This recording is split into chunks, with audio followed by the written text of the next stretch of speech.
आम तौर पे हमारे घरों में सूजी का हलवा तो बहुत बनाया जाता है, लेकिन मैं जिस हलवे की रेसिपी आपके साथ शेयर कर रही हूँ ये हमारे घरों में यूजुअली नहीं बनाया जाता। तो ये हलवा आपने ज़रूर बनाना है। अगर आप एक बार इसको बना लेंगे तो आपको बाकी हलवों की याद बिल्कुल नहीं आएगी। तो बिल्कुल यूनिक किस्म का हलवा है। इसको मैं बना रही हूँ पेठा कद्दू से, जिसे पम्पकिन भी कहते हैं। तो इसको मैंने अच्छे से वॉश कर लिया और छील लिया। छिलका इसका काफ़ी सख्त होता है, इसलिए थोड़ा सा छीलने में मुश्किल होती है। तो अब ये मेरे पास इस वक्त फ्रोज़न है, क्योंकि काफ़ी क्वांटिटी में होता है ये पेठा कद्दू, तो एक बार में कंज्यूम करना मुश्किल होता है। तो मैं इसी तरह करती हूँ कि आधे का मैं सालन बना लेती हूँ और आधे को इस तरह से मैं हलवा बना लेती हूँ। तो आपको इस पर आइस क्रिस्टल्स नज़र आ रही होंगे। ये फ्रोज़न है, तो इसका वेट है 1 kg। इसको मैंने पैन में शामिल कर दिया है।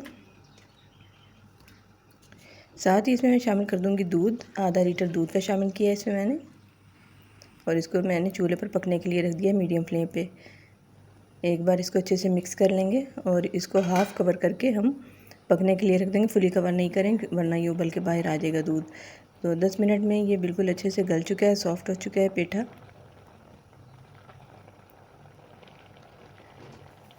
अब इसमें चीनी शामिल कर देंगे। 200 ग्राम चीनी है।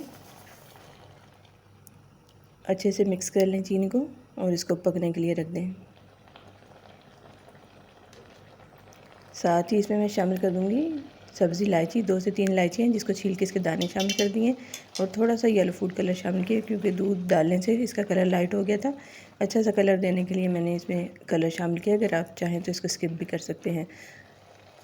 अब इसमें शामिल कर दिया मैंने डेसिकेटेड कोकोनट 200 ग्राम। इसको अच्छे से मिक्स कर लें।